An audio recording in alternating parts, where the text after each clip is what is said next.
ELA, Grade 7, Performance Training Checkpoint. Read the passage and answer the questions that follow. Excerpt from The Wanderer by Sharon Creech. I'm not always such a dreamy girl, listening to the sea calling me.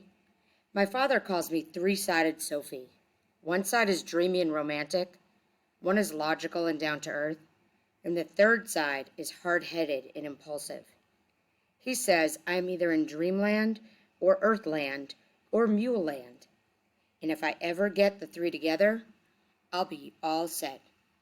Though I wonder where I will be then. If I'm not in dreamland or earthland or mule land, where will I be? My father says my logical side is most like him, and the dreamy side most like my mother, which isn't entirely fair, I don't think.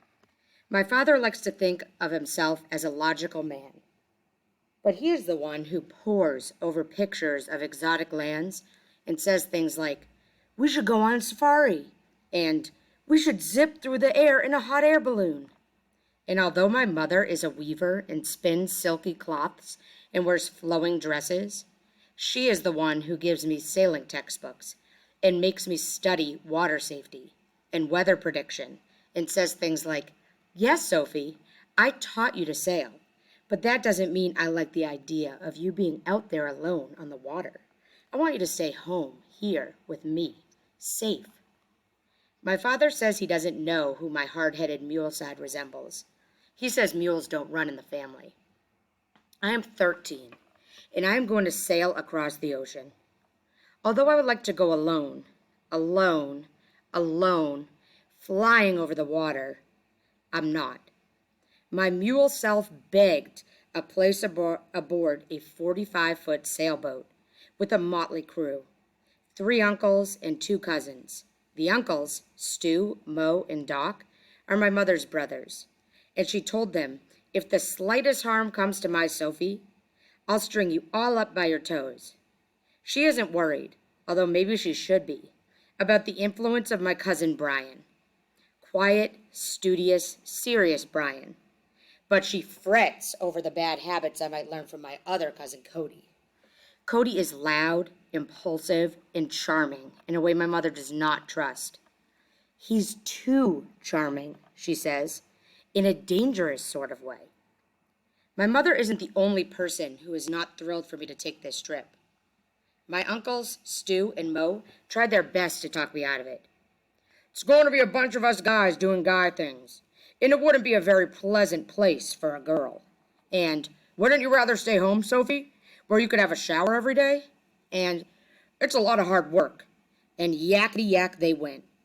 But I was determined to go, and my mule self kicked in, spouting a slew of sailing and weather terms, battering them over the head with all the things that I learned in my sailing books, and with some things I'd made up for good measure. Uncle Doc, the good uncle I call him, because he's the one who doesn't see any harm in my coming, said, "Heck, she knows more about boats than Brian and Cody put together." And so they caved in. There are 2 other reasons why my mother has not tied me to my bed and refused to let me go.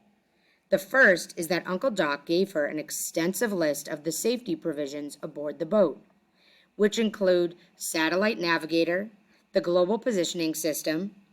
The second reason, not a very logical one, but one that somehow comforts my mother, is that Bompai is on the other side of the ocean. We will end up in Bompai's arms, and she wishes she could join us for that moment.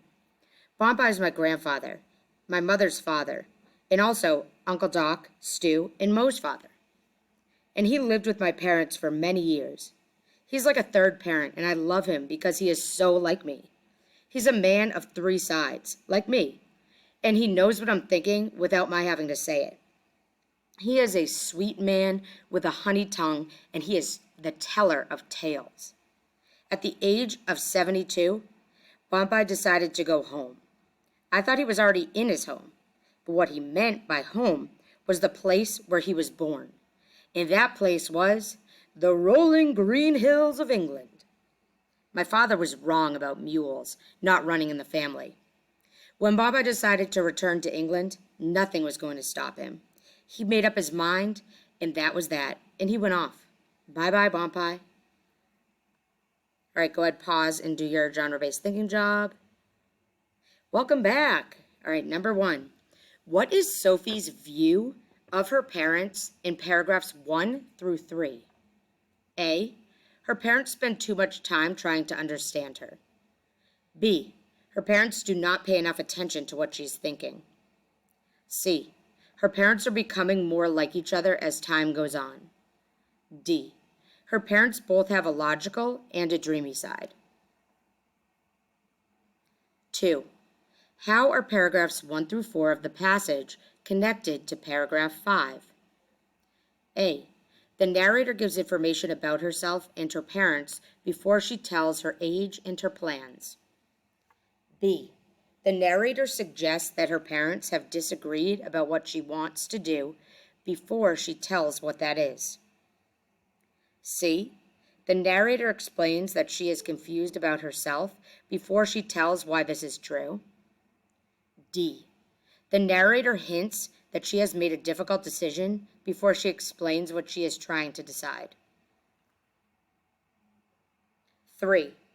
What is the meaning of the word provisions as it is used in paragraph 8?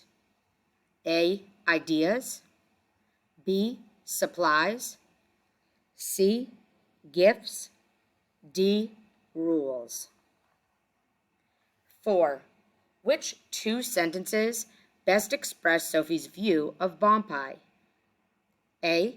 He understands her completely. B. He is surprisingly selfish. C. He is deeply stubborn. D. He will not admit his mistakes. E. He is kind to everyone. 5. Select 2 sentences that express themes of the passage. A. Children may not appreciate the good qualities of their parents. B. A person may need determination to achieve a goal. C. Stubborn people are usually unwilling to follow good advice. D. Adults often think that they know what is best for young people. E. Even a carefully planned adventure may take an unexpected turn. 6. Which sentence should be included in a summary of the passage? A. Sophie's father imagines going on a safari or riding in a hot air balloon. B. Sophie's mother is a weaver who makes Sophie study water safety and weather prediction. C. Sophie's sailing trip will end in England, where her grandfather lives. D. Sophie's grandfather decided to move to England, and nothing could change his mind.